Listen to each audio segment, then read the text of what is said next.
GetCrack. Wake up, motherfucker. Their worst day in more than 5 years. The NASDAQ closing 6% lower today. Joining us now, Dan Ives, Wedbush Securities Global Head of Technology Research. Dan, it looked pretty ugly out there today. You're usually bullish on the potential for technology, but this picture is complicated, not just by the dollar impact of the tariffs, but by what happens to brand America around the globe, where even this software has to be sold, no? Yeah, I mean, look, it's essentially an economic Armageddon. You know, if these tariffs stayed in place, and I think the reality is talking in front of a microphone in the 202 area code is a lot different than the reality of moving the supply chain. And I think it speaks to our point that when you look at China-exposed names, from NVIDIA to Apple to any of the semi names, I mean, this is as nervous as I've seen investors going back to, you know, COVID, March 2020. So what do investors need to listen for on these earnings calls? What are the fundamental numbers to watch, perhaps when it comes to margins getting squeezed, to understand what the real dynamics are going to be throughout the rest of 25 and where you can continue to get a valuation premium? So I think there's three things I think you have to look at. One, I mean, Navarro talked on negotiations. You have to assume that these tariffs don't hold in their current form. If they hold in their current form, then essentially you have 15 to 20% demand destruction across the board in terms of costs that are actually going to have to come through. And to that point, I don't think a lot of companies even give guidance on their 1Q conference calls, given, you know, what we've seen in terms of the head-scratching tariffs. The thing that you really have to focus on in terms of like what demand destruction looks like in terms of when it comes to AI revolution, data center build out, inventory, and then of course you start looking at consumer focus, names like Apple in terms of what that means for iPhones. The reality is if you want an iPhone made in the US and you want that for $3,500, we should make it in the US. If you want it for $1,000, you keep it in China. So I think these are all the issues that investors are trying to sort of game out. So in light of that, I'll just use Apple as an example. There's just this automatic assumption that any kind of price increase tied to 54% tariffs on goods imported that have been made in China, iPhones perhaps included in that, is going to be pushed out to consumers. Is that actually going to be the case, especially if you look at an Apple that has pretty robust margins and maybe is going to absorb some of that cost? Yeah, Mark, if it was a smaller tariff, that's something that maybe that they can absorb. But these are numbers, I mean, that are, I view as absurd, and I think many view it across tech. So there's only, whoever's going to pay it, it's the consumer. And that's the reality. You can talk about tariffs all you want. Consumers are going to pay it on iPhones. They're going to pay it on electronics. They're going to pay it across the board. And that's really what you're seeing in terms of self. I think right now, tech stocks, you look at a name like Apple, essentially baking in numbers cuts, 12, 15%. And margin erosion that could be more. So our view in terms of how we're navigating this, very similar financial crisis days, COVID 2020, is that you have to look on the other side, assuming some sort of normalized earnings into 25 and even 2026. And those are the names, whether it's Microsoft, Apple, and some others. That's how you navigate from, you know, looking at the scenarios in terms of how these play out. It's interesting because we did get exemptions on semiconductors in the midst of these tariff announcements. But the other area, another area of the market that was very defensive today and held up relatively well were defense contractors themselves. Now, I realize not necessarily the case for the Palantirs of the world, but in general, when you're talking about some of these types of companies that are exposed to government revenues, that maybe are a little more domestically focused in terms of the stacks they've built out, is that a place to be investing right now? Yeah, I mean, and I think Palantir and others, but if you look at Lockheed and some of the primary, yeah, no doubt, those are ones that held up, I think, a lot better in terms of defensive.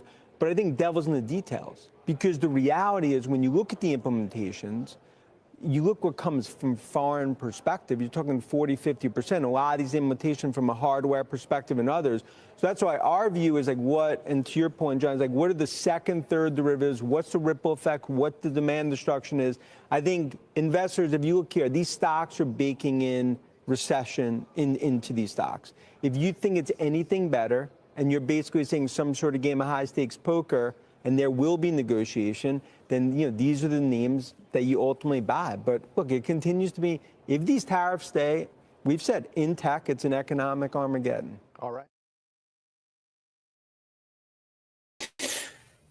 Yo, what's up?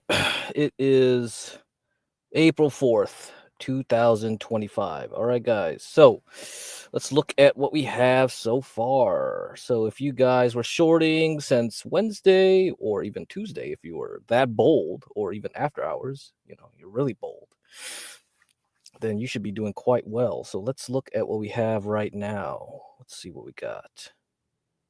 See what we have. So I was mentioning a lot of bear stocks to play, right? Let's see.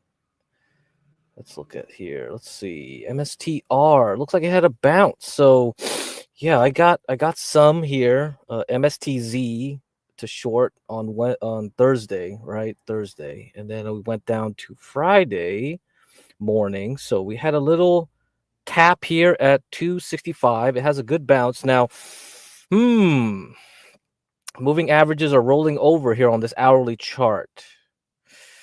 I wonder. And if we look at the daily here, let's look at the daily chart. Ooh, yeah, this still doesn't look very good. It's close to rolling over. So this could be the next move down next week. Now it could be Monday. I can't tell you if it's a good idea to just short it again right here. Like if you took some profits, then you might be considering it. This might be the place to short into the close right here because it's at the top. If I look at this other chart, STR here, you see it's at the top of this box. This box is so important. Now you go from the top and crash into it, most likely it won't survive. It will just roll over. Right now the VIX is still high, right? So let's look at the VIX right now. Yeah, it's been touching 45 throughout the day. It hasn't let up. Another big VIX move to 60. That's what I'm looking at. That's why I titled this stream, Watch for 60. Watch for a VIX of 60. Since we're still at this high level, I'm going to assume that this won't last. This will roll over again for MSTR, even though I like Bitcoin right now compared to everything else because it looks like it already had a bottom. If you look back at my Monday stream, I think it was Monday, I talked about Bitcoin already made a bottom. But that doesn't mean MSTR can't roll over. And that doesn't mean Bitcoin can't just retouch 78,000. If we're really unlucky, then sure, you could have a really big crash to the 68,000 on Bitcoin before we move back up. Okay. So that's something you got to watch at 68,000. That's still a potential.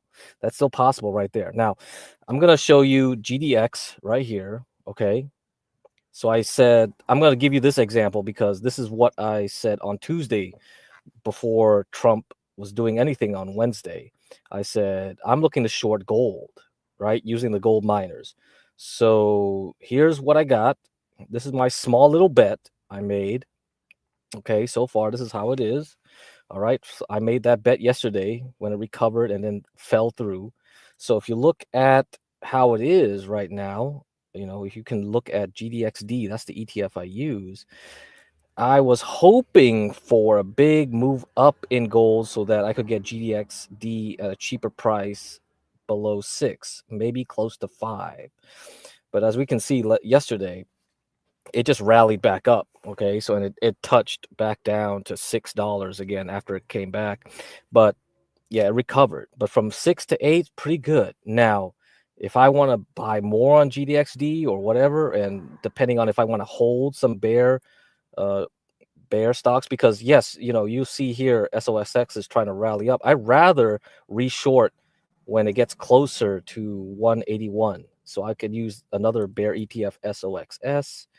And there's XBI too, which has went down. Biotech's terrible, and small caps. So I mentioned a lot of these bear ETFs, which you could try to get in more today before a Monday move, but that's up to you guys. You guys are gonna have to gamble on a weekend move, and it could happen, right? But if we do get a bounce on Monday, then what you would watch for is look at these resistances and then reshort again.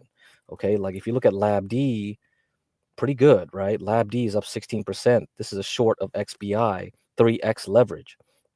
And then also another one would be oil. So XOP has went down 10%. So after a huge move yesterday of nearly 10%, we go down, 10%. It went over 10%, and now is another 10%. So oil, we got to watch. And here I'll look at this. This is what I'm going to show you, is that oil should keep being weak until June. Okay. Now, I think the bottom might come into around May for oil. And so that's why I said if I want to be really big on the long, I would be looking at oil and gas. Okay. And today was a great day to see a lot of damage done. So if you look at ExxonMobil, terrible. Look at that. It lost everything it got back from December. It just gave it all back. And then we look at Chevron, CVX. Yeah, pretty much same thing. So there's a lot of deals to be had. Now, will it go a bit lower before you consider buying? Yeah, probably, I'm guessing. Okay, and I'll read some articles on the OPEC situation there too. So there's a lot of potential buys. I mean, you could take your chance and start buying today, but I don't think so. I wouldn't be doing it because looking at nat gas, one of the only commodities that has survived, even today, nat gas has finally fell through. And this region here, this boxed region here, it fell through hard. So I would be looking for natural gas at $3.4 dollars per million BTUs. So then let's see where Boyle lands. Okay, where Boyle lands, and if that gets down to the 50s, then I'll get back into Boyle and I'll go long. But I don't know. That's a big consideration here, because watch gold. Silver is definitely dead. If you look at silver is so sensitive, because it's not just a precious metal trade. It's also like it follows copper because it also is used in industrial applications. So once you see silver doing this, I think copper is pretty bad too, right? Yep, copper's down 8%. So yeah, watch these guys. I think you'll find a lot of deals. Let's look at the steel ETF. Ooh, nasty. It broke below the 57. Yeah, a lot of things have broken down their long-term resistances.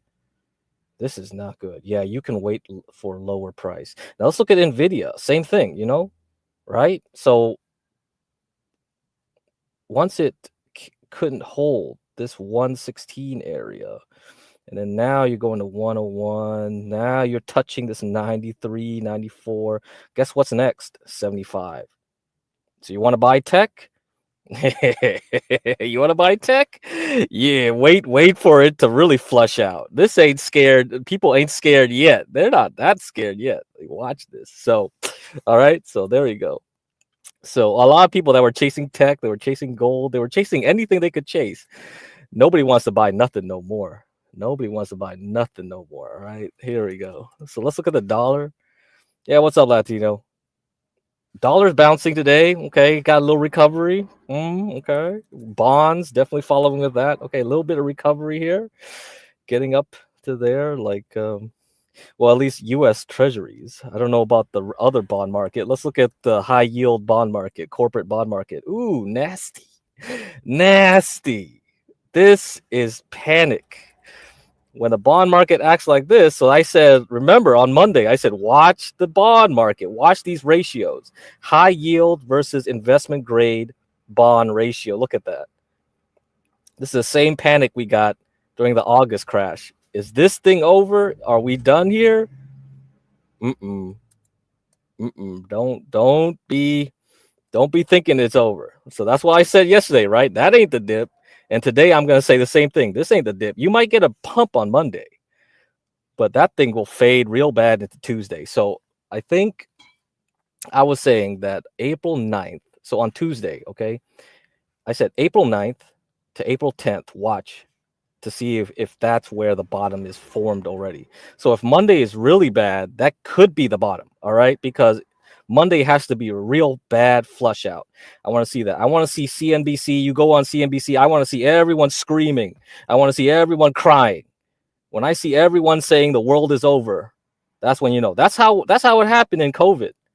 You go on the TV and you see everyone really freaking out. Yeah, they're freaking out now, but I don't think they're done freaking out. Okay, especially when I haven't seen the VIX at 60 yet. So VIX, I gotta see you at 60 right here, huh? I want to see you tap this at least. It might even go to 80, right? If people really flip out. So this morning we had retaliation tariffs from China. Chinese market on Friday. So they should have been open yesterday, but they had a holiday. Okay, so the Chinese have a 3-day holiday. They have the Qingming Festival, which is like when you go to your family's tomb and sweep it, clean it, so you worship your ancestors. So you can go look up ancestor worship and whatever. So I think people are pretty much off, okay, for the whole 3 days. When they come back and they see this bloody market we've been having in the US because they haven't traded since the tariffs got turned on, the Chinese market will probably start flipping out. And when the Asian markets go crazy, then you're going to see some yen problems and you might see some yuan problems. So everything's with the currencies. All right. So right now, I think, let's see how the euro dollar is doing. See how that's doing. Okay. Yeah, it's not that bad in the currency markets. Okay. And looking at Bitcoin right now.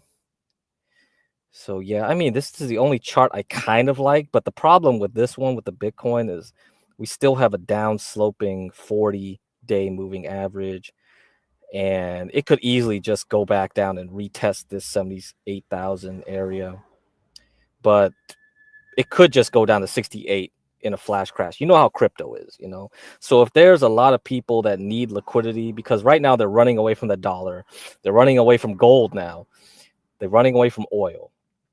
Those are the big items. They'll start taking away money from stocks, right? And then they'll take money away from Bitcoin. Whichever is anything that they have, they need to get out of because they have to pay interest. They have to pay whatever. They got to pay taxes too. We have tax day coming up.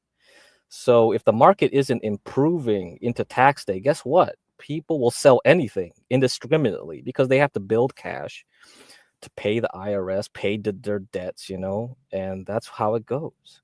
That's how it goes. That's when the panic starts setting. It'll be irrational. You want to see real irrational behavior. It's starting to be irrational this week, right? But it's not over. You have to be really irrational. You got to be seeing people sell Nvidia for below $75. That's really irrational. Nvidia is not worth like less than $75 at this point, no matter how bad it might be. So when you see something like that, that's when you get in. Because they're already selling oil like it's like the whole world's in a depression at the I'm exaggerating, but it kind of is. It kind of feels like that, right? So let's look at XLE. Yeah, you see that? It's down 13 to 14%. Yeah. Nobody needs oil and gas no more, right? Oh, look at that. Yeah, 18% on the XOP. Ooh, nasty. And it broke this range we've been having, and it's gone back to the 2022 lows right here. That's terrible. So is it over? No, I don't think so. I think people are really gonna be scared because there are a lot of dip buyers here, right? And they started probably buying more up here before the big crash. So I know there's a lot of people trapped over here. So going down 18% is no joke, right?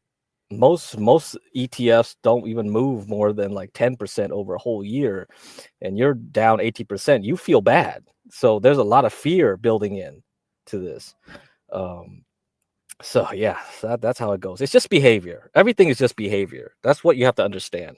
People do dumb stuff when volatility goes up, and you got to take advantage of it. So if you have extra cash on the side, right, you're not worried. All right. So hopefully you guys listened and weren't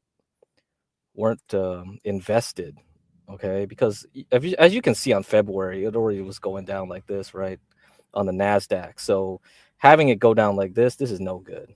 You're gonna have a minor bounce probably. Okay, this is NASDAQ futures, and I think here, did I put the NDX? Maybe I did it here when I drew. Yeah, you see that? I was just goofing around. But I drew this thing, and I said, you know, sometime in February we'll have a top. I was hoping it would make an overextended top here, but it never happened. All it did was just roll over. Once it got to the minor high here in February, then it rolled over. And then I drew this, right? And I said, yeah, this is going to look like this. Pretty spot on. I was pretty spot on. I wish, you know, I wish I just like, just go all in on these crazy ideas that I have, but I'm very conservative. I'm not going to be shorting like mad like this, because this would have been a kill shot right here. Just like, yeah, sometime here, and just because this was perfect timing. And now we're here at the below 5,300 on the S&P 500. This is the futures. And let's see. Okay, where will be the next low? So sometime about 5,000. 5,000 would probably be where I would be looking at. Okay, somewhere here, futures. So we could bounce to 5,300 maybe on Monday, right? And then it'll just roll over again on Tuesday. I don't know, something like that. So definitely pay attention if you want to trade. So you can trade this stuff if you wish. You keep trading. You know, I just make a few thousand here and there. You saw what I did with the GDXD. Very small, very small. I'm not doing anything big when I trade this stuff, but a few thousand a day is great. And that's just one position, right? Just the gold one. You know, if you have like Lab D or something else, that'll be great. You know, you guys can learn. But you guys are beginners, so I don't want to really tell you guys to do that stuff, because it's really dangerous, really dangerous. All right. Okay. Anyway, but here, like if I wanted to short again for the weekend, looking at this, yeah, I would buy MSTZ back at 12.50, and hopefully it gets back to 14. I don't know, 15. I don't know. That's 10%, whatever. But I could be wrong, right? If you want to gamble the weekend, you could be wrong. Something could happen in the next 2 days that'll change everything. So it's tough doing this stuff. Most people, they won't even bother. Just stay in cash and wait for the real bottom. That's fine. Most people should do that, especially when you have a lot of money like me. That's what I would do. I mean, if you want to do gambles over the weekend or some volatility like this, I'm just putting a few $1,000s. Like if I put a bet of 10,000 and I get 3,000 from a 30% move, I'm happy. You know, I'm happy. And if you're doing options, right, you don't need to pay that much. You could just pay like $1,000 and let's say it goes up, has high volatility. Volatility is your friend. Remember, options, volatility is your friend. So when you have a big kill shot, right, on a day, on the last 2 days, then like $1,000 could go up to 10,000 or 20,000 or 30,000. Like that's how options are. Okay, they move on volatility, because if you do the leverage ETFs like me, you're just moving on price. So this thing goes like up like 5%, 10%. Then what do I get? Like 20%, 30%. Okay, that's a lot, I guess. But in the options world, that's nothing, because you're not taking into account volatility, because the VIX is so high. If you get the direction right, when the volatility is that high, you'll make a lot of money, or you'll lose your ass and blow up your account. I don't know. So that's up to you. You better know what you're doing. So, but that's why, you know, you have to be very good at your timing. And that's why I'm trying to incorporate more stuff where you get better at timing. You know, I have to improve my timing too. I'm not a good timer, but you can see, like, I'm also, like, as we go through these streams, I'm getting better and better at it, because it's like, yeah, I called this one. I mean, I didn't get the price right. I thought like, oh yeah, we would have like a minor high up here that would go, but no, we just barely got to the same high and we just rolled over. It's like, fuck. The timing was right, but the price and whatever was wrong. So not completely right. And that's what it is, like with when you do the options, you got to figure out, okay, how do I hedge? How do I figure this out? Oh, very annoying. Very annoying. You have to learn a lot more. My skills are not that high to do that. Okay. Hey, what's up, Tropes? Haven't lost any either. That's a win of sort. Yes, that is.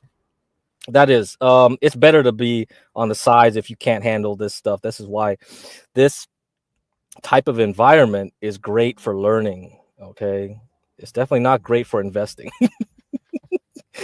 And so that's why during the whole December time frame, when Jerome Powell, right here, I mean, the damage was already set here. This was already set. Jerome Powell basically said, I'm not helping out Trump. I'm not going to help him out. If he does tariffs, I'm going to fight harder against him. So, and he spoke today at a speech. So he didn't definitely he's kept the same message. He's not going to help Trump on this. Okay, if he wants to do tariffs, then I'm going to fight inflation. That's all I care about. Okay, and that's it. So he won't budge on the interest rates. If he lowers all the interest rates like crazy and helps out, okay, then we go back up. But that's not going to happen until we get more pain. All right. If to next week we see more pain, you have to remember back in COVID, it took like a whole month before Powell did something. Powell didn't want to do nothing for a whole month. The whole market was going crazy for 1 month. We were bleeding like every day. We were going down like 5%. And we probably are going to repeat that here. Let's see. 2020, right? I gotta use the QQQ. Let's see, what's 2020, 2022? Yeah, here it took about a month. So once we started lockdowns around the beginning of March, okay, end of February, probably we were announcing like have lockdowns. It just crash until a certain level. So there is a point. There will be a price that the Fed will probably say, okay, that's enough. That's enough pain. But it's not now. You can see it's so bad. Look at how we're closing. 5 more minutes until close. It's 4:23 now, and we're below this range. Yeah, I had to pull out this range and take it over here because now this matters now, because we didn't bounce here. So guess what? We got to bounce back into here, which is like for the QQQ is 428 to 446, and if we look at the S&P, SPY, look at this. We're below this red line. And we will hit another big zone between 459 and 493. Okay, so that'll be where we are at in the next move. That's gonna be bad. That's gonna be bad. So this is where I'm thinking we will head towards, either next week or closer to tax day. Yeah. So this is what you want to watch for. If we get down to here, then watch for a bottom to form. Okay, but right now, nothing. No go. Let's look at the IWM. Okay, so the next stop would be 170 on the Russell 2000 small caps, okay? And then let's look at the XBI. So it's at 73. So next place will be 65. Oh, actually 60? Oh man, I don't know. If it goes down that low, wow. That'll be crazy. You're going to find a lot of cheap stuff down there. So the price will be really cheap. So, okay, over the weekend, I'm going to have to start the Substack, because then I'm going to start looking at a lot of stocks. There's going to be a lot of cheap stocks. Finally, we're going to get somewhere. Because if you remember this whole November here, right here after the elections, right here, you see that? Red for the XBI. That was no bueno, right? So that was a telltale sign something bad was probably going to happen in the next quarter. And everything just rolled over. This is the most sensitive, okay? Most sensitive stocks, because they need loans. They need loans to survive. So the small biotech pharmaceutical stocks, these guys can't survive in a bad economy. These will be the ones that will go bankrupt first. All right? So when the worst of the worst companies to survive in a bad economy, okay, these guys are rolling over like this, and then it starts doing this week, no go. What you want to see is this thing touch a bottom and bounce. All right, you got to see this thing touch a bottom and bounce. Now another one would be TARK, so like Cathie Wood stocks. Wait for these guys to go down, okay? Actually it's ARK, ARKK, my bad. TARK is the leverage ETF. You see that? So this was like the point and figure chart I did earlier. I said, like, if this thing broke out 61, then we would be flying back up. But we failed. We completely failed now. This is a failure. Okay, so we got to watch these guys. This will tell us how things are going to go. Now, if you want to short or long trade these, then yeah, TARK is the bull ETF. Okay, it's down 30% this week. So it's 2x leverage, TARK and SARK. So I'll mention those next week, or at least in the Substack. So I'll add that to the list. So I like trading these ETFs. That's my thing. When we have this volatility, once I know there's a bottom and volatility starts slowing down, then I'll start giving you actual stocks to buy, right? Otherwise, you don't buy nothing. All right. So SARK is the leverage short bear ETF. Okay, for ARKK. And let's look at, so I said short AOI. Remember that? Yeah. So we broke down below 14. Guess where we're going? 7. So that's what I predicted. So back in February, I said, well, if you think the market is going to go real bad, then short, and you're going to use options, short small cap stocks that are very sensitive. AAOI is one of them. All right. This is an easy hit. You would have got from 22 to 7. I have no clue what that is in the options world, but I assume it's going to be a lot of money because not many people know about AOI. So I think the option is probably cheaper. Like, it's better than buying expensive NVIDIA puts. I'm sure, like, oh yeah, of course NVIDIA is going to go down, but the puts are more expensive, right? Why don't you just go to AOI and short that one instead? It's kind of related to semiconductors. Semiconductors are very sensitive to tariffs, blah, blah, blah. And, China and like growth stocks and all this stuff. Yeah, so why not? This one is the one to get into. All right. Let's see what other ones. LUNR. This one was pretty bad. Oh, it hasn't broken down yet. I don't know. This could be another one to short, So a lot of those high-flying space stocks, ASTS. How about this one? No, not yet. So this one, remember, I said like, well, if it held here, it would be bullish, but it didn't, right? So I got in here, it tried here and started rolling over. I got out, and now it's like, well, now this looks like a short. This thing looks like a short. So if you want to get down to 12 and then break to 12 and go lower, yeah, this one would be it. This is a top at this point, ASTS. What's another one? Oh, GameStop. Remember this guy? Yeah, when it got up here, I said, well, it looks like a short because I don't think it's going to break 29 that day. And immediately after, they issued more stock. So this was like, oh, shoot. The next day, it just went right through. Okay. Today, it looks like it's rebounding. But guess what? If it gets back to 26, 25 area and the market doesn't look good, yeah, you could short this one too. This thing would go down back to 18. And then once it gets to 18, it goes lower. I have no clue how next week is going to be. But there's a lot of opportunity to trade if you just read the chart and go like, okay, this is the best place to short. This is the best place to long. Best place to short. This is the best place to long. I can't predict anything.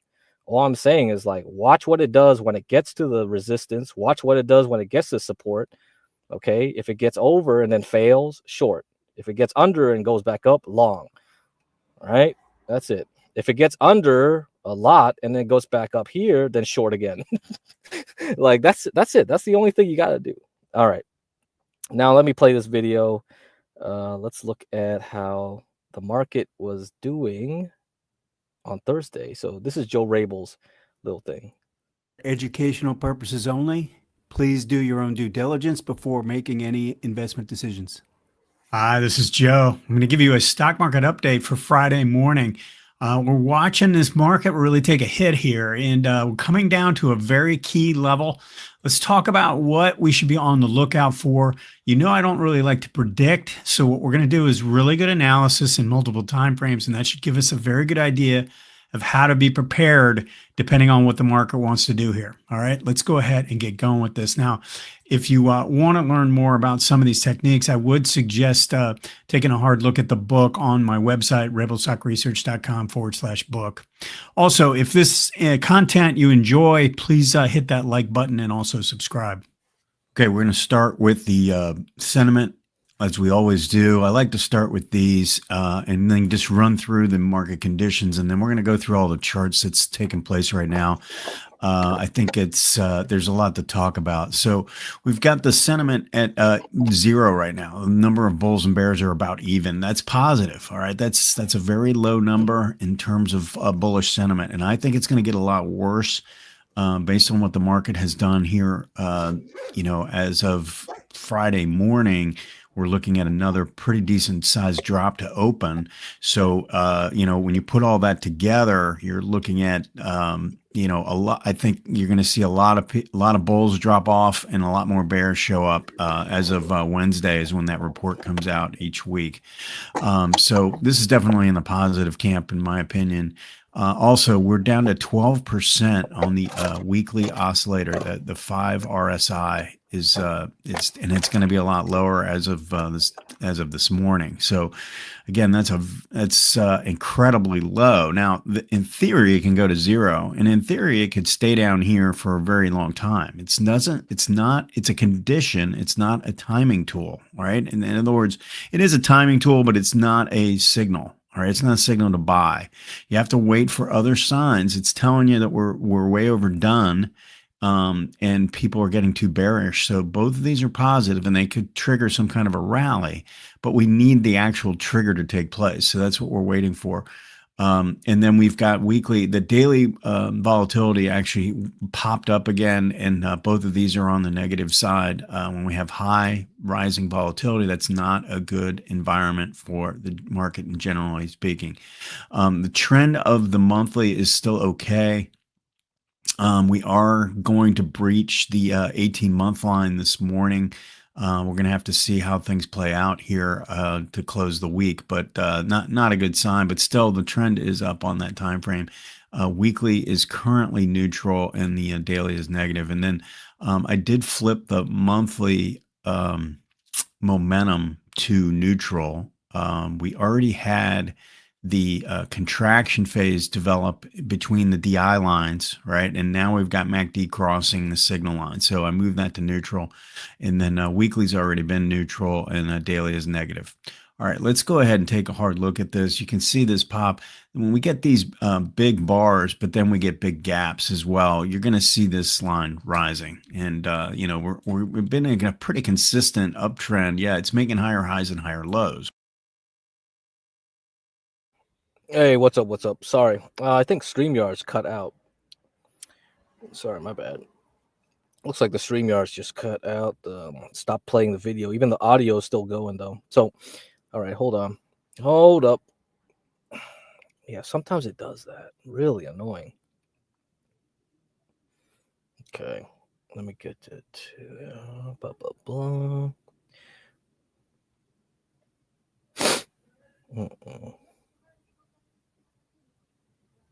Okay. This channel is for educational purposes only. Please do your own due diligence before. We already had the contraction phase develop between the DI lines, right? And now we've got MACD crossing the signal line. So I moved that to neutral, and then weekly's already been neutral, and daily is negative. All right, let's go ahead and take a hard look at this. You can see this pop. When we get these big bars, but then we get big gaps as well, you're going to see this line rising. And, we've been in a pretty consistent uptrend. Yeah, it's making higher highs and higher lows, right? So, it's a bit of a concern. Now, I added in the RSI 20 down here, so we can see kind of what's taking place, because we had this dynamic move to the downside, and then we rallied back up. And one of the things I put in the reports from my subscribers is we needed to watch this RSI 20 number to see if it can get above the 50 level and maybe form some kind of a bottom. But instead of doing that, it actually gave a sell signal and then dropped down again and then rallied up, and then we gave another sell signal. So we've had two back-to-back RSI sell signals rather than a reversal. Now, there was divergence here in the MACD. I'm going to go into that in a second when I flip over to the other charts, and how we would look at that, how we look at it in relation to ADX. But it never really converted into a signal that I think was playable. And I'll show you again why that was the case. Again, look at the rising volatility on the weekly chart. And this is what's really, disturbing. Yes, this is very oversold, but look at what's happening to the RSI 20. All right. And I think what this is telling me is, yeah, we could get some kind of a bounce here, but we're not. It could be setting up a bounce for another decline. All right. This actually starting to look a little bit more ominous. Now, how we rally, if and when that actually takes place, it might take place from the 500 mark. We got to watch the rally and see, you know, if it sets up in a way that actually looks like continuation or if it looks like a spike low and reversal. Because there's so many bears out there, and I think that number is going to get worse. You know, we need to be on the lookout for some kind of a spike low that causes a reversal at support. But you can really see on this chart, I'm going to go into that in a minute as well, but next support levels coming in, 525, I think is where this is going to open up this morning. You know, next support level will be around 500 if it decides it wants to keep kind of slip sliding away.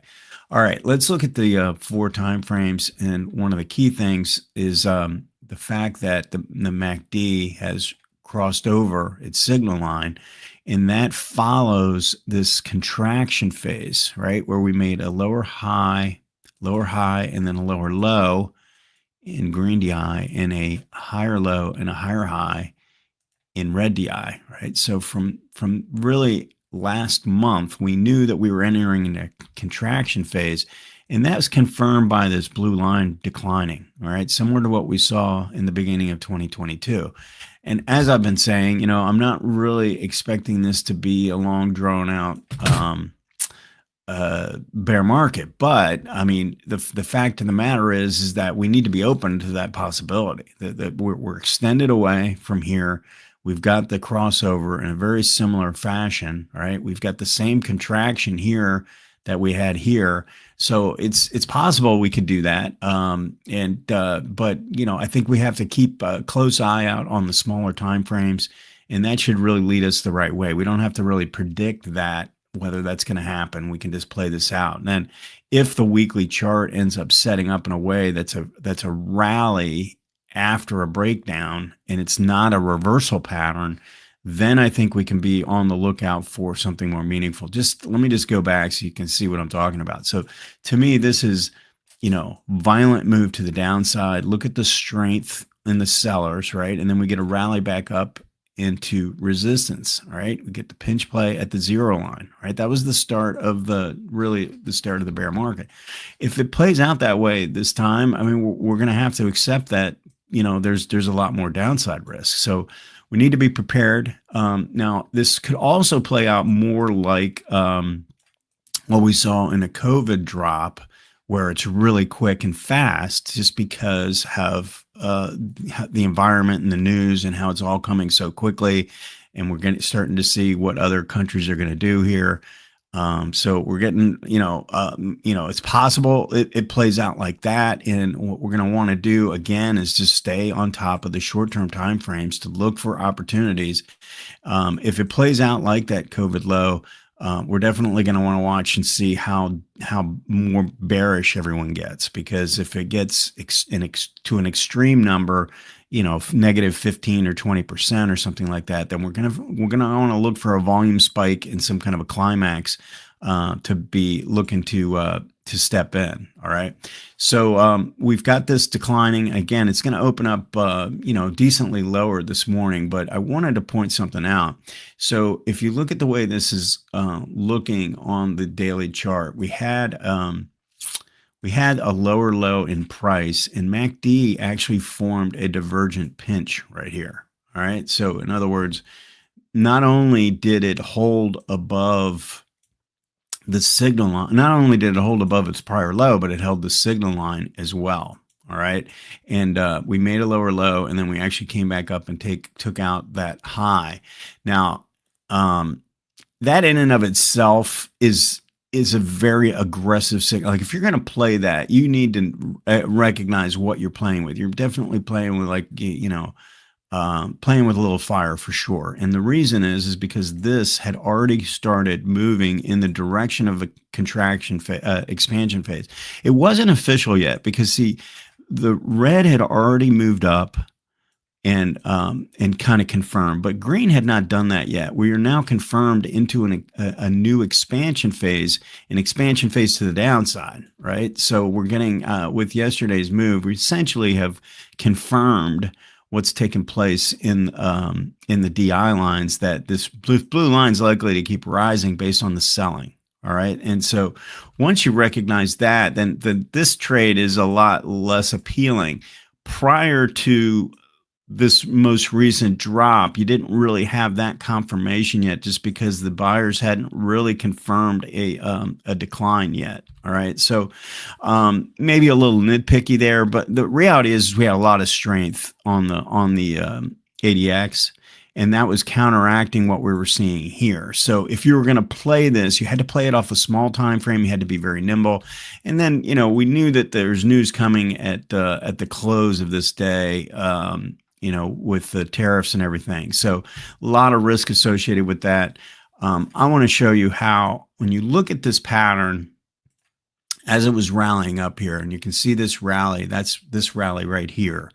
You see how, I want to zero in on this. This just is not an appealing look, right? We had strength to the downside based on the sellers, and then we got an ABC rally back up to the zero line with no strength in the buyers. Do you see that? So once you start to look at this and see this, you would see this more as an opposing trend pattern as opposed to a reversal pattern. All right. And even though we were, you know, kind of in the process of like breaking a trend line and all that, I wouldn't really, and this is why we can use the RSIs to kind of to help us with that. If the RSI had pushed a little bit higher, and then made a low and all that. But the reality is I want you to get used to looking at this signal, this pattern, this ABC pattern up, where this shows no strength after showing selling strength. And this just works its way back up to the zero line. To me, it's just, you know, sometimes I take it for granted. I think when I look at these, it's just not an appealing look to it. All right. So we want to always reference these. I know in some of the reviews I do for Wednesday for my subscribers, sometimes I'm going through the RSI just because I don't cover that all the time. But we want to make sure we're sticking with MACD and MACD and ADX when we're looking at our smaller time frames. We got to know that, number one, and we got to know what's taking place on. So these two time frames are the key right now. We want to keep a close eye on them as the market drops here, and see if there's any signals of you know, momentum loss or climax. So that's kind of the goal right now. Let me know if you have any questions. Thanks. Liberation Day came and went, and the market responded in some massive sell-side activity across the board in these markets. These type of days we haven't seen, like in the S&P 500, NASDAQ, and so forth, for a long time. Like, look at the SPY. We were down 4.93%. We'll call it 5%. We haven't seen that since coming out of the pandemic in June of 2020. If you look at the Qs, we haven't seen a move like that since 2022. And that was kind of where we started capitulating to find some sort of a bottom at the bear market. And in IWM, you have to go back to 2020 as well, coming out of the pandemic, to see a move like this. This has people kind of thinking about, oh, shoot, are we going to start to see them circuit breakers? And well, we got pretty close in the IWM, where you look for a 7% drop for level 1 that gives you a 15-minute halt. Then you go down to a 13%, another 15-minute, and it gives beyond that. We stop for the trading day, but that did not happen. On today's Stock Market Brief show, look, we got a lot to discuss. I'm going to be following up on the big picture charts just to revisit the context of what we've been kind of sharing, and then I'm going to drill it down into the smaller time frames. Let's get into today's show. All right, people, welcome back. We're looking at the SPY on the weekly time frame here. We're sitting at about lows for the week and for the trading session on the day. For the week, we're down about 3.3%. Continuing to follow the path of this declining 5-weekly EMA and following through, if we zoom out on that negative divergence that has now officially played out to the downside. These things do help. Are they always going to play out quite like this? Well, no, but if you go back to when we were pointing it out, it was one of the many different signals that we were looking at that could potentially lead to some sell side. You can see that here going into 2020. You can see that over here going into the bear market of 2022. It wasn't until we found the bottom where I actually started seeing positive divergences, where we started to kind of pick back up through those areas. And as it stands right now, we have a MACD that's basically pointing straight down, RSI that's heading towards that oversold condition. Now, if you were trading intraday today and you were watching net flow, this entire day basically said, hey, step aside, watch out. We had the cumulative net premiums for puts going up, diverging from the cumulative net premiums of calls, and this was heading down below the zero line here, and we've had convergence throughout the pretty much the entire trading day, which just tells you just watch out, right? Especially after the market's trying to digest some big news that many people said was going to be like a non-event. Well, they were absolutely 100% incorrect. And anybody that tries to predict that stuff, to me, is just bonkers, because we have no idea what was actually going to happen. We got to look at some of these individual names that took it on the chin today. I'm looking at large cap names, so large plus as far as market cap goes, and I just have them listed down here 1 through 40, and I'm just organizing them from biggest percent declines. I mean, look at Carvana. This thing was down 20%. Dell, right, down almost 20%. You had Best Buy over here down 17%. I mean, these are some bigger names throughout here that just absolutely 100% got obliterated. Nike was down 14.44%. This one I'm actually interested in building a position for longer term in. You had all types of names just get absolutely hammered. One of the ones that's not on this list because it's smaller than a large cap is Restoration Hardware, and they reported earnings today and we're down almost 40% or 40%. I pulled up their chart on the weekly time frame, threw a VWAP onto the IPO where it started, and look at that's kind of where we're at right now. And it fell within like pandemic fashion. This is the pandemic over here, hit it like a freaking rock. Fed actually stepped in and did something, and then it reverted. We have no Fed yet, but I will be talking soon. Now, if you were watching when they announced the tariffs, you may have seen the NASDAQ futures, if you're watching that, all of a sudden stop trading. That was not necessarily one of these circuit breakers or limit downs.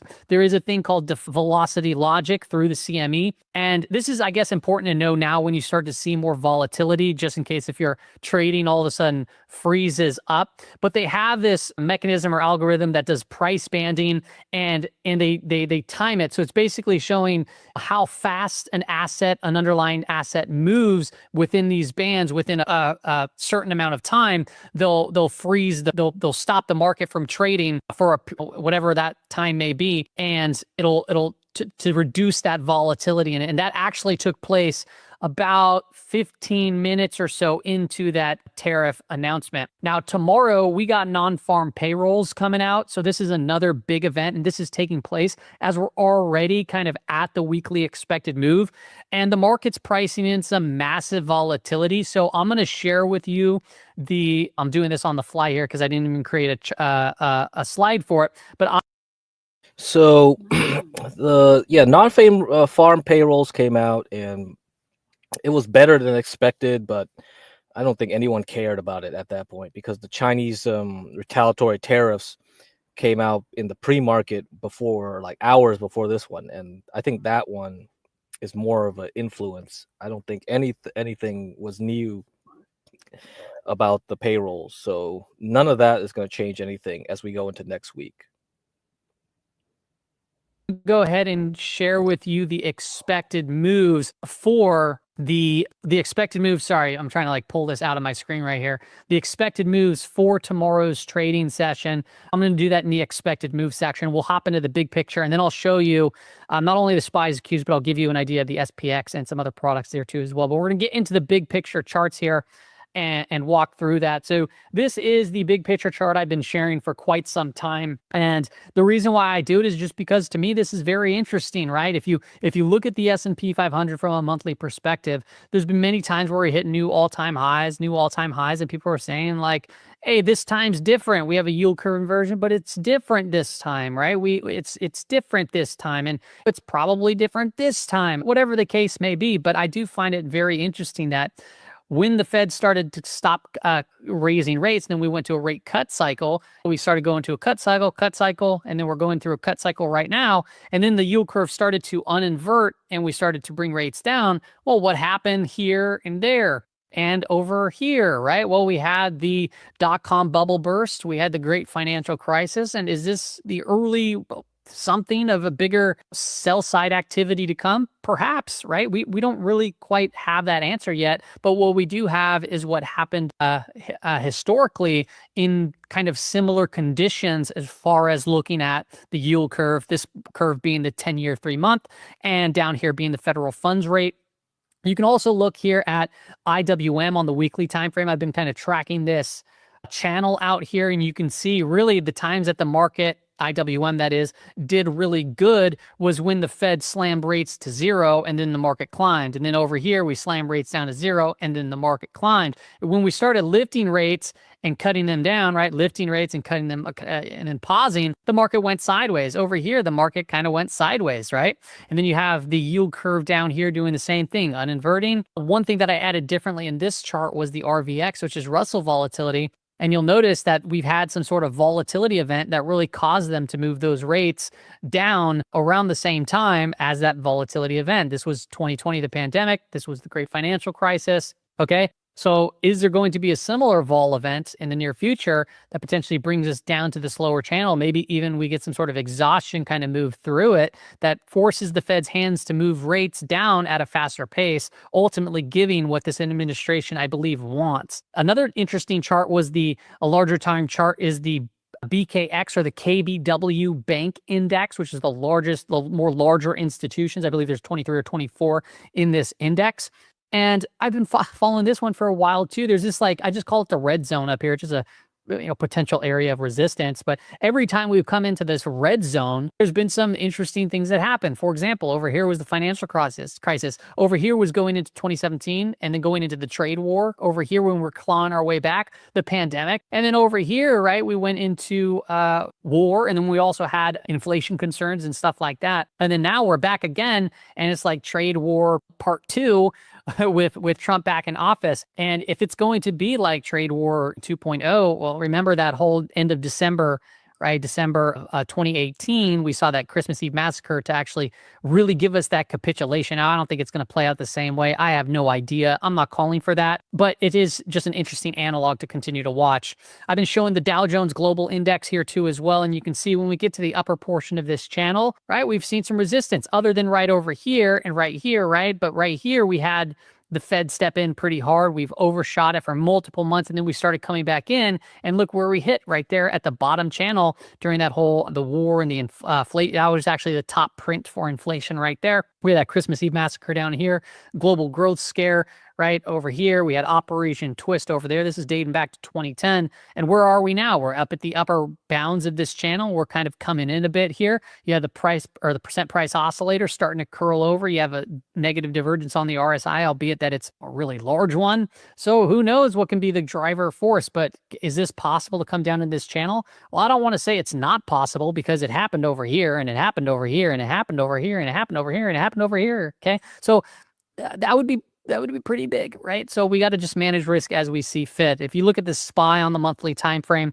we do have the percent price oscillator crossing over here too, a bearish crossover. As we kind of weighed in on this in prior months, how we closed below this, and it looked like we can potentially, if we were to bounce back up to and around 5,800 was the level we talked about. I don't remember when. I think it was actually just a few videos ago. That could be the level to potentially watch. Well, we didn't quite get there. We got to 5,700, 5,695, and we started kind of reversing. Now we're coming back to that middle monthly Bollinger Band, which is the 20-period moving average there. Now, a big point in all of this is obviously we've been showing the federal funds rate. Well, what is the market actually pricing in? Well, there has been some changes after today, go figure. And we do have Jerome Powell speaking tomorrow, right? So we'll see if that adds to any change here within this probability tool. But what do we see here? Well, in May, that's the next meeting, we're looking at keeping rates where they are.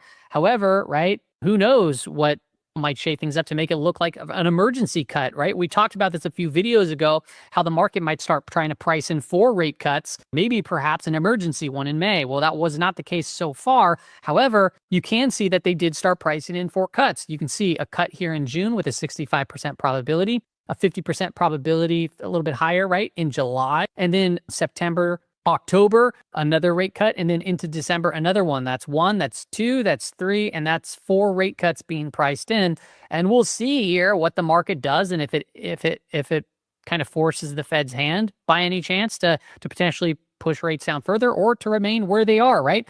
They said that their mandate here, I mean, obviously they do say that they watch the market and the volatility of it and everything, but their main goal is to have inflation target of 2% and unemployment rate at a decent level here too as well. So if unemployment shoots up to the rockets and inflation stays where it's at or potentially even rises, we'll see how the Fed kind of talks about that and deals with that. Or if inflation comes down, and unemployment goes up, right? There's so many different scenarios that can happen, right? Potential stagflation is on the decks too, even though that he said he believes that there is no stag and no inflation like a few meetings ago. It's crazy stuff. Crazy stuff going on. All right, let's look at some of the intramarket charts because this is also just some huge moves here in FX markets. So if we look at just the trade weighted dollar over here, massive move down 1.4% today. Boom, breaking. We saw a little bounce over here. We saw a little bit of bounce over here. This is following really the path of the 2017 dollar when Trump had his first year in office. So this thing is coming off pretty hard and fast today. Remember, when volatility kind of hits like this, you can see movements in both directions in a rapid fashion. The 10-year yield also took a big hit down today, down 3.36%, but off of the lows. You might look at this. Hey, what's up, Eric? Yeah, I don't know. It's possible. It's possible it can touch 5,000 Monday if something goes crazy. So China already had its retaliatory tariffs, but at the beginning of the stream, I said the Chinese market is closed since Thursday, basically, because Thursday night. I mean, we're like China's like an hour, like a day ahead, right? So essentially, it's closed since tariffs were announced. Okay. And retaliatory tariffs, definitely they haven't priced that in. So when China wakes up on Monday, then we'll have a problem, right? So that will be Sunday night. So we'll see if China panics and some currency, some FX volatility creeps in, then it could flush. Anything could happen. Everybody could go crazy, right? Because of those retaliatory tariffs. That will pack up to the 52-week low. Yeah. We're going back down. Maybe we're going back down. So, but who knows? Maybe it'll bounce on Monday. If it does bounce on Monday, then that's another place to short again. So every time it bounces, keep shorting as long as the VIX is above 25, right, to 30. I think what I want to see is I want to see the VIX get to 60. When I see the VIX shoot up to 60, and then I'll say, all right, time to look for a bottom. So something should happen there. All right. Is a potential head and shoulders pattern, right? So if you measure the high to there and measure it down, maybe perhaps we see rates back at 3.6 at some point, but who knows how smooth of a ride that's actually going to be. With that move down, TLT was up slightly, but it closed near the lows of the trading session. I did buy some down here. I got out on this day on the open. I also traded down over here and got out here and here. And now I'm just waiting for price action to kind of consolidate, tighten back up again. And maybe I'll look to reestablish some trade in TLT. Oil, huge hit today, down 6.6%. You got to be wary of moves like this in oil because oil is such a large commodity. And when it falls like this, there's definitely concerns for the economy globally and here in the States as well. But with the fall like this, you got to keep a close eye on it because this can spark growth concerns and potentially even recessionary fears. And you got to understand the reason for this too is rates typically follow. And you could see that here, right? Where oil found a bottom over here in September, bounced up, and then rates follow. That's the candlestick says the rates. The 10-year yield, right? Sorry, the oil fell over here. The 10-year yield there followed there shortly after. And you can see they're moving hand in hand today. So if oil continues to see sell side, that could definitely spark some growth concerns and some fears. If we take a look at gold took quite a big hit today, but it did recover well off the lows, kind of closing flat for the trading session. But we started the day at a new all-time high with a pretty large reversal candle. So maybe perhaps we're reaching an area here where it starts to consolidate a bit. And this move coming flat was also to slightly down was on a falling dollar. Silver absolutely brutalized, down 6% on the trading session, a large candle over here. So we'll probably see some snapbacks of some sort in the near future. Just be very cautious over here. I looked at the chart of miners, and miners were rather unscathed on the day, and they have a pretty tight correlation. So if silver continues this path, I would think that miners are going to follow suit with it. Copper also down 4%. Now, copper, right, has the PhD in economics, and a lot of people have been talking about, well, I don't really see recessionary fears because copper has been rising. And I think you got to kind of look at multiple things when you put this together. And one of the ratios that I would say take a look at is the copper to gold ratio. Gold has been known to be a safe haven, right, a flight to safety. Copper has been an economic metal, and it's been rising, so people think, yeah, no, economically that's great. But what about its comparison and relative strength to something like gold? Well, take a look here at the monthly chart for this. This is copper to gold. That means when this line is going down, gold is actually outperforming copper. When the line goes up, right, that means that that copper is outperforming gold. So going down has not been a good thing. You can go back to like 2008 and see it's straight down. Over here into the pandemic, it went down. Over here into mid 2016, it went down, right? And where are we now? Well, it's actually down, and now we're getting some pretty big hits here as we were just coming off a high over here on copper. So definitely some concerns from an intramarket standpoint. Let's look at market conditions right now. First, I want to look at the curve for the VIX futures. We are still in backwardation, which tells us what? It tells us, and this is a pretty smooth backwardation over here. It's telling us that we got problems here and now. You can see that in the tape, obviously, because the volatility that we've been just dealing with today. So we got problems here and now. You want this thing to curve like this, where we look into problems in the future, but right now it's pretty extensive. You can see back month, first front month, took it on the chin here, went down a little bit further. We're down at around a reading of 0.91. Typically when we're under 1.0 with this, it's typically tries to find some sort of a base, some sort of a bottom. Intermediately, we got down here prior, we bounced up, based out, we came back down. We were down here around 1.0 just on my last video. Then we had the tariff announcement helping drive this down even further. So just be aware that this is a pretty frothy reading we really haven't seen for some time. And when we did, that was like the August bottom. And then over here, we saw this move, pretty strong move to the downside. Then it reverted back up to following to some more sell side activity. We're well below the gamma flip line, which is roughly at about 56.80 now. We'll see if that updates come tomorrow morning. This is where selling begets selling, buying begets buying.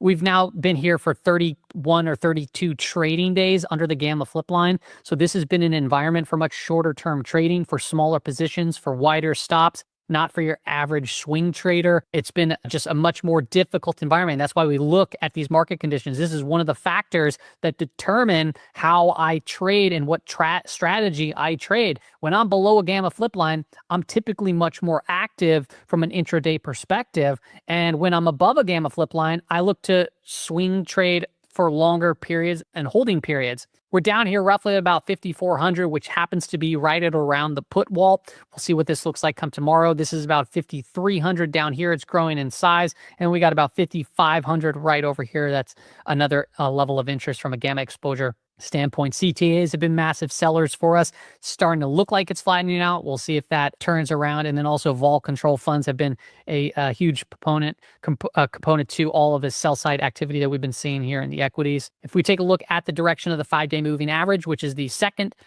thing that I look at as far as determining market conditions and what strategy I'll be trading, we're red across the board here. That means they're below their declining 5-day moving averages in SPY, Q, IWM, semiconductors, biotech, and DIA. If you like these type of charts, you can check out Gamma Lab. I have a pinned comment down there below, pinned, and you can use code MSD50 to get 50% off of your first month there. It's pretty rad, amongst some other links that I have.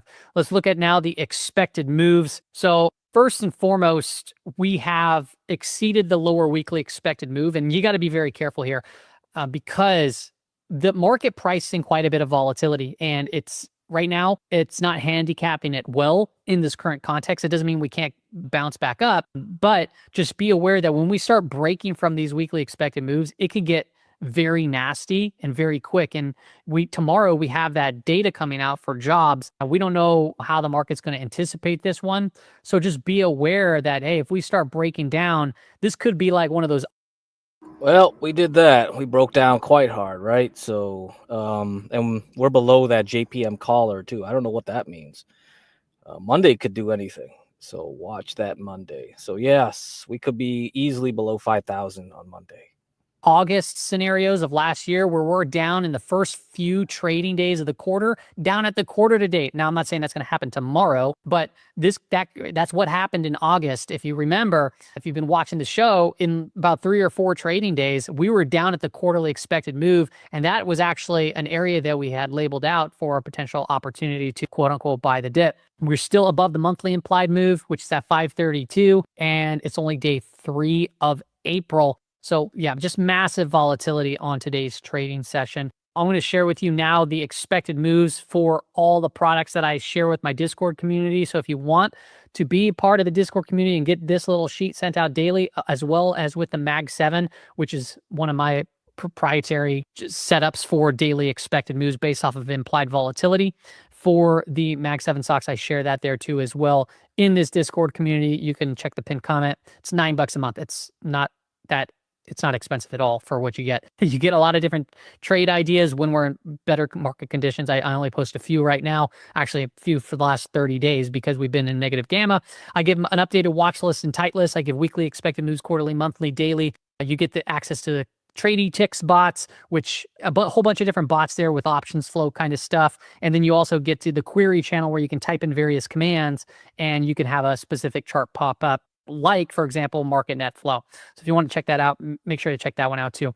If you want to screenshot this and have these levels for tomorrow, make sure to put them on your chart because these levels are crazy. And by crazy, I mean the SPX is a $90 expected move. SPY is a $9 expected move, and the Qs is an 8. First and foremost, when the SPYs have a larger expected move than the Qs, something's going wrong right now in the market. Something's off. This does not happen. I'd have to go back through my history. I have all the data there in the Discord to relabel out the times that the SPY had a larger expected move, but it's always times of massive, like kind of more panic, capitulatory type stuff when you see this happen. And I don't know if we're moving into capitulation yet or not. I mean, looking at the S&P 100 advanced decline today, it didn't really seem like a capitulation, even though that it was a lot of selling taking place. But that is a massive move. This is honestly, I mean, look at the $9 of expected move. Okay, so I hope you screenshot it. I'm deleting it right now. These are weekly expected moves, right? 14, 10, 14, 15, 12. $9 is for one day. This week over here, right? That was the weekly expected move. Tomorrow's expected move is this size. So absolutely crazy. What's it look like on the chart? SPY. It's right now outside of the weekly implied move. If we do tag the lower implied move and get continued sell side, that would be under the monthly, and the daily would be down here at around that 527. If we start snapping back to the upside, I'm watching this VWAP right here. This is the closing VWAP going into the tariff announcement, and you can see we sold off into the weekly expected move. We bounced.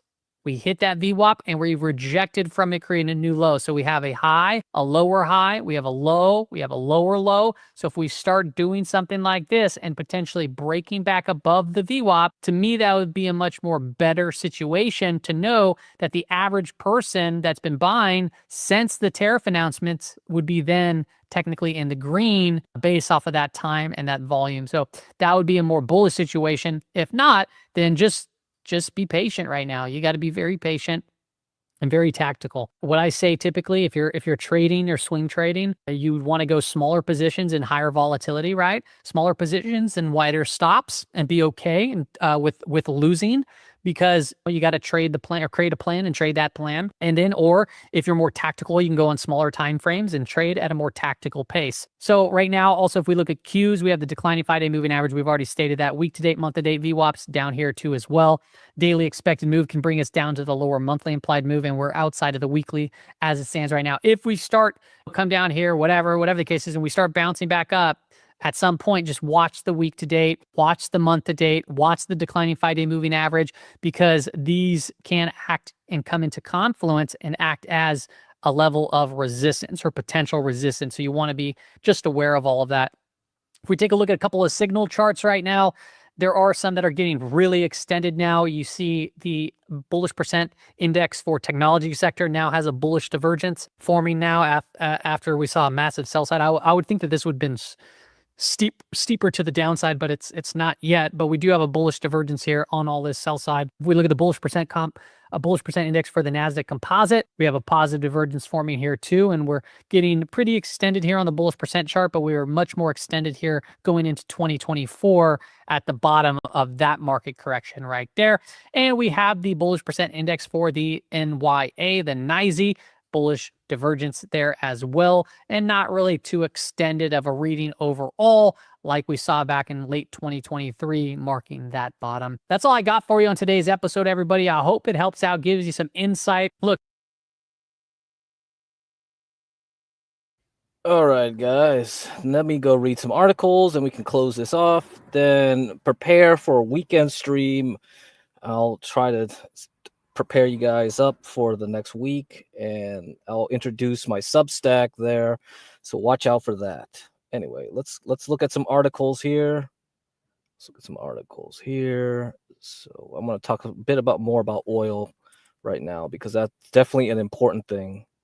Okay, definitely important.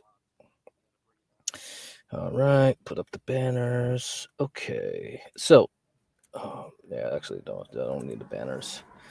All right. So we got here on the cycles for oil. Okay, oil futures.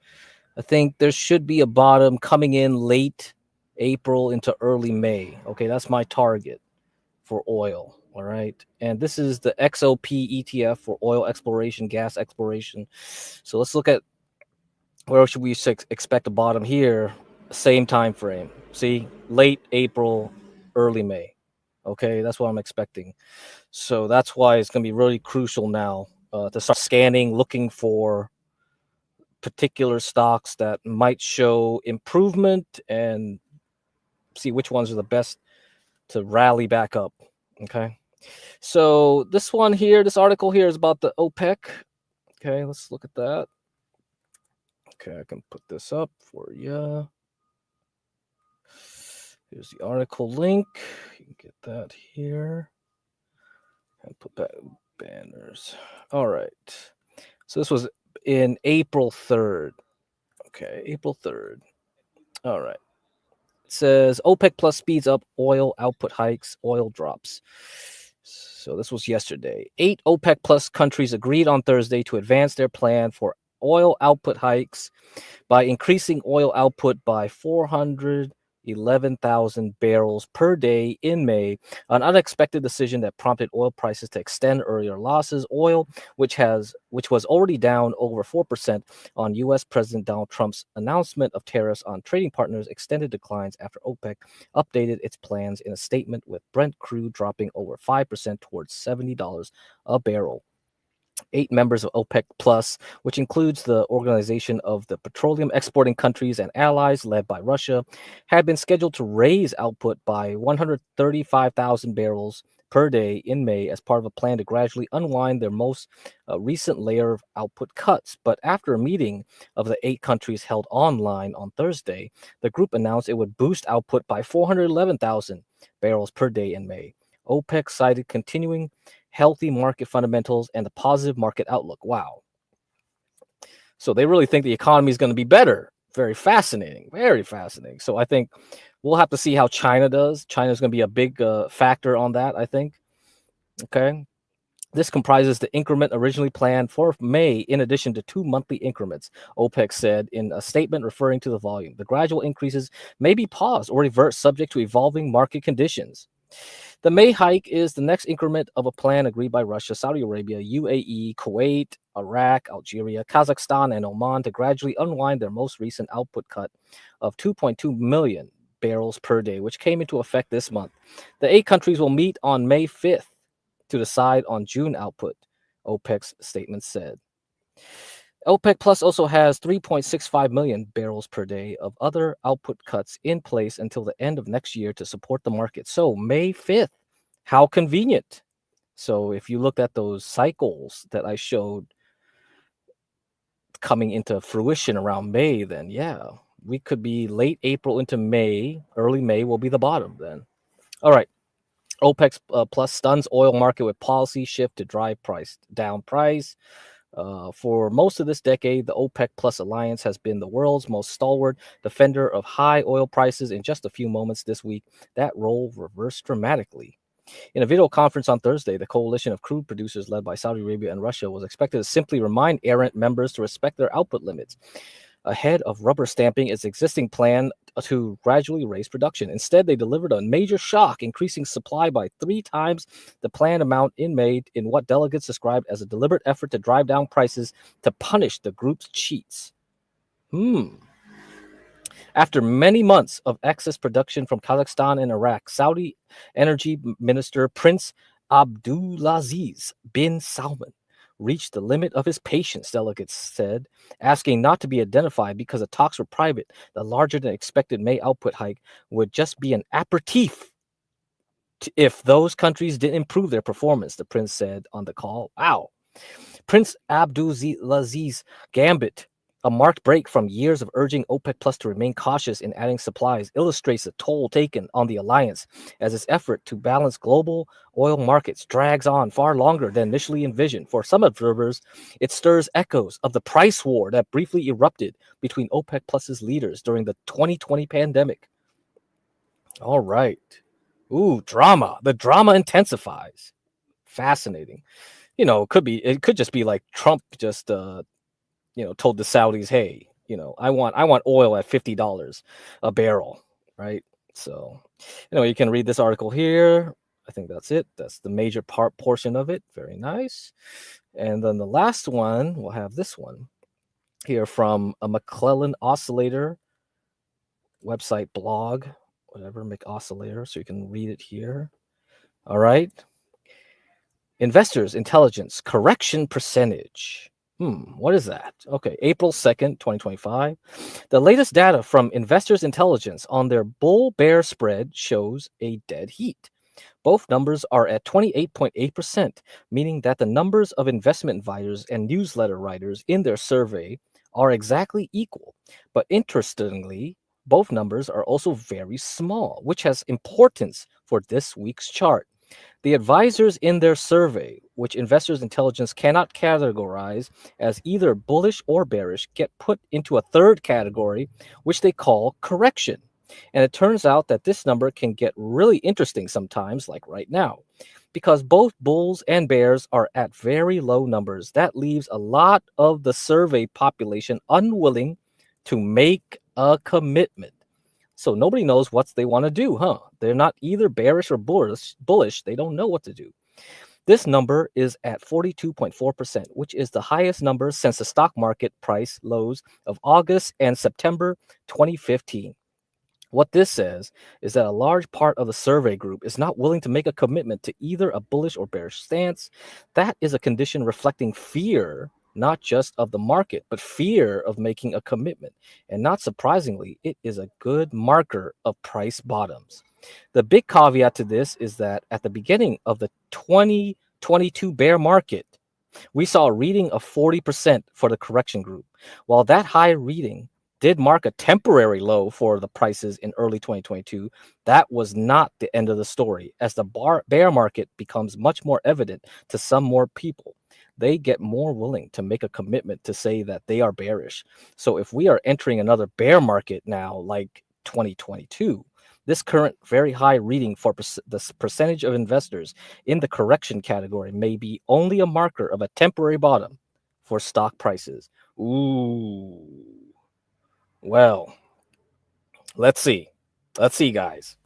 Anything could happen next week, huh? So we're getting close.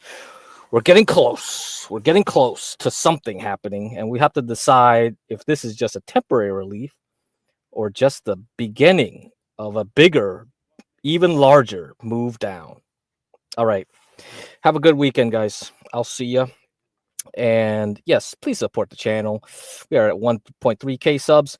Trying to get this to 5K. If you like it, also try to donate to Streamlabs, streamlabs.com/TheUrbanLandord, or you can send a cash app to Porsche, $PORSHAJAYE, or PayPal or Zelle at the email PORSHA@jghb.info. All right. And you can email me with any questions at crack@jghb.info. And remember, I will come on the weekend to start showing you guys this Substack that I'll be starting. Let's try to get a first article out, initial article, and then we'll continue from there. Because the next several days to maybe a couple weeks, we need to find new stocks to look at for investing purposes, okay? And we'll go from there. Let's see. All right. Feel like I should, feel like I should, feel like I should, feel like I should go. Go. Feel like I should go. Feel like I should, feel like I should, feel like I should, feel like I should go.